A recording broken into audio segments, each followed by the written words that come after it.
Hey, what up everybody? This is Stevie Breach coming to you talking about TNA Sacrifice coming up this Sunday, April 27th on pay-per-view. This, of course, is Sacrifice returning as a show for TNA. Of course, in 2013, this show did not run. And basically, to me, when I look at this card, it sort of seems like a rip-off Extreme Rules. When I break it down and I look at every match has some sort of stipulation to go along with it. Trying to make it mean a little bit more. I'm not doing the full match-by-match rundown in this video. I'm just going to be talking about the World Heavyweight title match. If you've been sleeping under a rock for the last 2 weeks, yeah, of course everyone has heard and everyone's made a joke about Eric Young winning the TNA World Heavyweight Championship. When it first happened, I sort of thought, it is what it is. Eric Young isn't the biggest and the brightest wrestler, but I have seen, bright spots in Eric Young's career.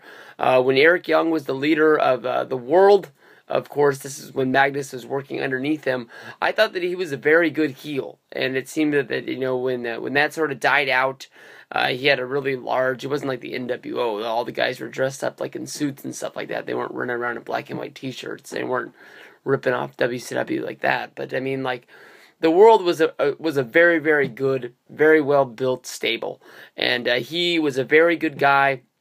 This, of course, when he had shaved his head and he had sort of gone clean-cut and it was just straight and narrow.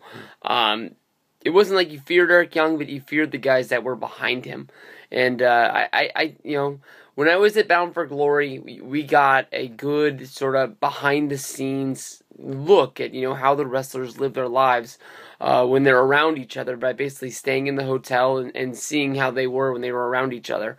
When Eric Young arrived at the show, basically he had to do the jobber meet and greet. Of course, Magnus was in there at the same time. For all the people that bought the package that came in there, we ate some slider burgers, we had some quesadillas, we drank some Mountain Dew, we had some pictures, we had some autographs, we did this, that, and the other. But, Eric Young, sat everyone down outside around the pool.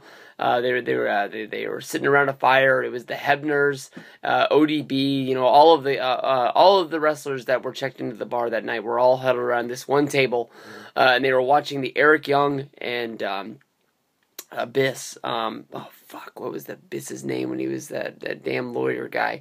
Joseph Park. They're watching their trip to Bound for Glory videos that they were putting up on YouTube that were very, very funny, and all of them were roaring up, and they were all laughing at him. So I could see Eric Young was sort of like a locker room leader. He hasn't been there since day one of TNA, but he's been there for a real, real long time. Of course, coming in as a part of the Team Canada during the X Cup back in the day. That bright. If you look at that Team Canada team, with producing him, Robert Roode, that was, a highlight of TNA that really stands out over everything. Of course, you can go out and you can buy the World X Cup DVD. If you wait till November, you can probably get it for $5 on the Black November sale. But, a lot of people, sort of said that this was a ripoff of WWE, basically just, saying, Eric Young has a beard, he can sort of play off of that. Daniel Bryan, Fear the Beard, did the whole thing from SummerSlam all the way to WrestleMania. He beats Triple H, and then he goes on and he beats Batista and Randy Orton in the main event. And basically that's what Eric Young did. He won a match in order to become the #1 contender and decided that, his shot was better that night than any other night, and he took the shot.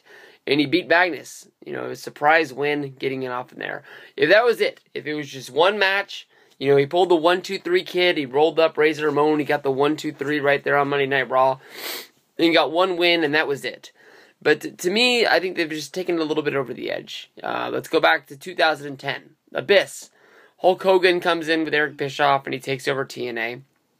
Figures, the one pet project he wants to do is he really wants to get Abyss over. Abyss was a big part of TNA. He was the monster. He was the guy that came out and he killed everybody. But, over the time, Abyss had gotten to the point where, he was soft. He wasn't a monster anymore. He was just the big Pillsbury Doughboy kind of guy. So Hogan's big thing was he was going to build up Abyss. And you can say that this project lasted at least 2 years before they even went on this weird sort of Joseph Park storyline where we went through the whole thing and then we found out that Joseph Park was Abyss. You know, what we knew basically all along, and he comes out of Bound for Glory, attacks, Kazarian and Daniels, bad influence, and, that storyline's supposed to be off and running again, and you would think that Abyss would be the monster. He would be the killer again. It's what we've been waiting for basically for 4 years.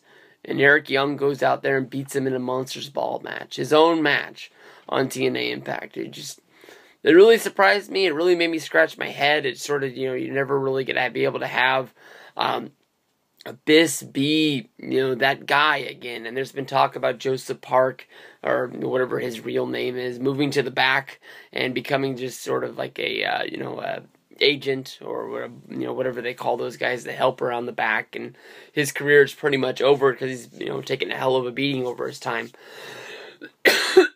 But, I don't know. It's hard to say where TNA is going. Of course, for today, Christopher Daniels leaves the company. He's going off in his own direction. He didn't want to take the pay cut that a lot of these guys are doing. But, if Eric Young is the guy that you're going to, put as the flagship of your company, basically because he has a show on the Animal Planet, and you think that he's going to be able to bring viewers into Spike TV, and that's what's going to bring Spike TV to belly up to the table and negotiate and work out this deal that should have been announced months ago, if there even is a deal on the table. Honestly, in my mind, I think that TNA is going to get screwed out in the deal, because I think what right now Spike TV is doing is having some negotiations with WWE, trying to either bring SmackDown, or maybe even trying to bring the flagship, trying to bring Monday Night Raw over to Spike to replace the big hold that they've lost with UFC. Of course, if you bring WWE over, you can cross-promote with Bellator, and then you can build on from there and try to get that company over as well. Magnus, to me, was a great guy to be your champion. When I watched the AJ Shoot interview, AJ said that he was the guy that TNA came to, and they wanted to make him the future. But basically, when Jeff Jarrett and Dixie Carter were going out and they were trying to get, a TV deal lined up, so that TNA could grow as a company, people kept saying, this AJ guy is good, but he's not marketable. Because we've seen Jarrett, we've seen him on Nitro, we've seen him on Raw, we've seen him on SmackDown. We know who he is. We don't know who he is. So basically, that was the reason why they needed to get it on there. I don't know who is out there that he could really do it. Honestly, in my mind, Bully Ray was a great champion for TNA. The whole time through Aces and Eights, I was really into TNA. I made sure I was watching it week in, week out. And, the whole thing with AJ went down, and he won the title, and he left. And it seemed like the second that AJ wasn't going to be coming back, I was done. I was out of there. I like watching wrestling on Thursday nights. I like watching wrestling mostly any nights. And I would like to watch Impact if it drew my attention. But a guy like Eric Young, to me, honestly, isn't going to get me to flip the channel to watch this. Jeff Hardy running around in a mask, calling himself Abyss. It just doesn't do it for me. That's just not it. At the pay-per-view at Sacrifice, I'm picking Eric Young to lose the title. I'm guessing that Magnus is going to get the title. I just don't see that how you cross-promote Eric Young as the champion is going to bring people over from Animal Planet to make them want to watch. He is a reality star. He does have his own, hunting and fishing show. But, when it first came out, a lot of people, talked to me and told me that they saw the show.